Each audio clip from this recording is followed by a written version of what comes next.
The Christmas Day news now on BBC One with Clive Myrie. The Queen has used her Christmas Day message to pay tribute to survivors of this year's terror attacks in Manchester and London. Earlier, the royal family had gathered at Sandringham for a Christmas service, along with Prince Harry's fiancée, Meghan Markle. The Archbishop of Canterbury, in his Christmas sermon, lamented what he called tyrannical leaders deceiving their people.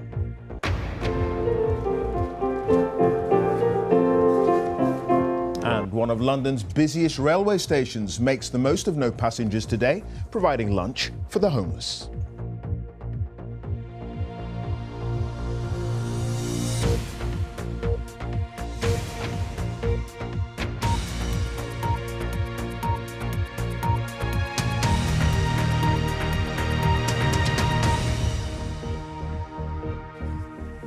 Good evening. The Queen has paid tribute to Manchester and London in her Christmas Day broadcast for the way the cities have dealt with terror attacks this year. Looking back at 2017, she said their powerful identities shone through adversity. Earlier, she'd attended the traditional Christmas Day service at Sandringham, along with other members of the royal family, including Prince Harry and his fiancée, Meghan Markle. Here's our royal correspondent, Nicholas Witchell. It's a day for family, with its own established pattern. For the royal family, that means a visit to church, led by the Queen. And there, very much at home already, the royal family's soon-to-be newest member, Meghan Markle. Alert to everything that was going on, and waiting for her cue in terms of royal protocol. A neat curtsy as the Queen left by car. And then walking across to speak to members of the crowd who'd been hoping to meet her, before lunch, and then the Queen's Christmas broadcast.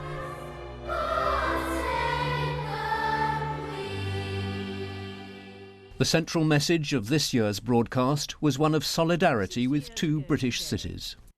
This Christmas, I think of London and Manchester, whose powerful identities shone through over the past 12 months in the face of appalling attacks. The Queen said it had been a privilege to witness the extraordinary bravery of young people injured in the Manchester attack. Very wicked. To target that sort of thing. Yeah. You know. Yes.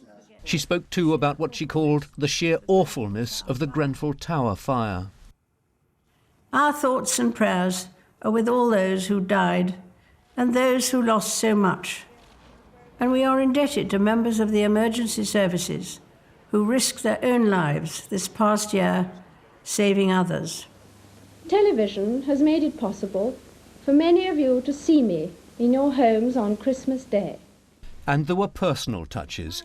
The Queen recalled that it's 60 years since she delivered the first live Christmas Day TV broadcast. And that is how I imagine you now. 6 decades on, the presenter has evolved somewhat. And it's 70 years since she and the Duke of Edinburgh were married. He retired from solo duties this year, but I know his support and unique sense of humour will remain as strong as ever as we enjoy spending time this Christmas with our family and look forward to welcoming new members into it next year. a Christmas message which acknowledges the passage of time, but which reminds us that more than 6 decades now after she came to the throne, the Queen remains strongly committed to her role as head of state. Nicholas Witchell, BBC News at Buckingham Palace. The Archbishop of Canterbury has used his Christmas Day sermon to reflect on what he described as tyrannical leaders around the world. Justin Welby said 2017 had seen populist leaders deceiving their people. It comes as Christmas celebrations in Bethlehem have been quiet after the violence which followed President Trump's decision to recognise Jerusalem as the capital of Israel. In Rome, Pope Francis called for an end to the suffering of children and for peace in the Middle East, as the BBC's religion editor Martin Bashir reports.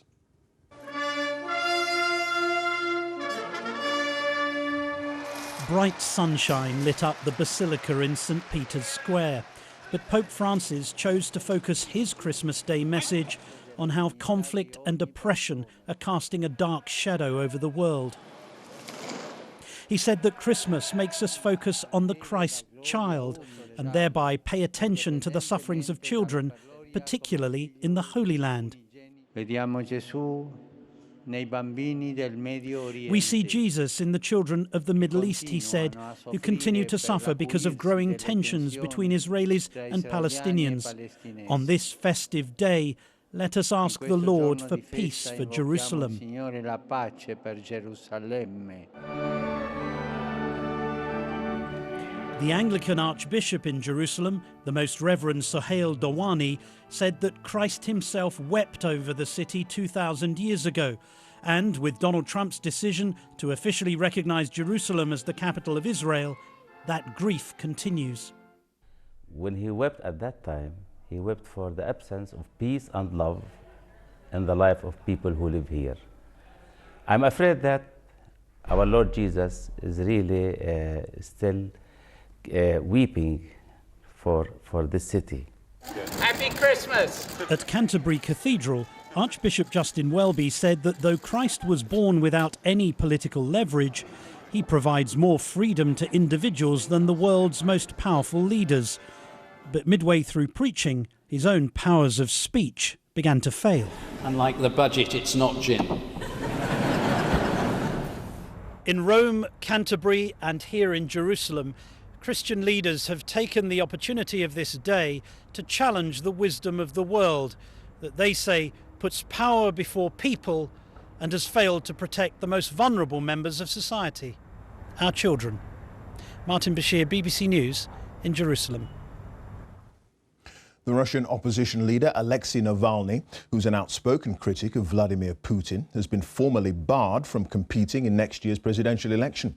The Central Electoral Commission says he's ineligible because of a disputed corruption conviction, which he says is politically motivated. He's urged his supporters to boycott the vote in March. It will exclude millions from the political system itself because it won't allow them to take part in the election in any way. And this is what your decision is about. 10 people have died in a suicide bomb attack in the Afghan capital, Kabul. Officials say a man blew himself up near the National Intelligence Agency building. So-called Islamic State have claimed responsibility. A criminal investigation is underway in the Philippines after the bodies of more than 30 people were found following a fire at a shopping mall. It happened at the NCCC building in the southern city of Davao on Saturday. Now, London's Euston Station has been turned into a shelter for the homeless as rail workers and charity staff served around 200 rough sleepers a full Christmas lunch today. Volunteers worked overnight after the last train left on Christmas Eve, transforming the concourse with decorations and laying out tables. Caroline Davis reports. Festive preparation under the Departures Board as Network Rail volunteers prepare for their homeless guests. They're part of our community, they're here every day, and I think some places would maybe just shun them away, but for us they are an important part of the community. They're here, we have to engage, we have to look after them and make sure that they're safe. Local charities invited 200 guests to enjoy some festive music and a 4-course meal. A meal which was only possible thanks to the donations from 45 different businesses and groups. Jed has been squatting since he was 18.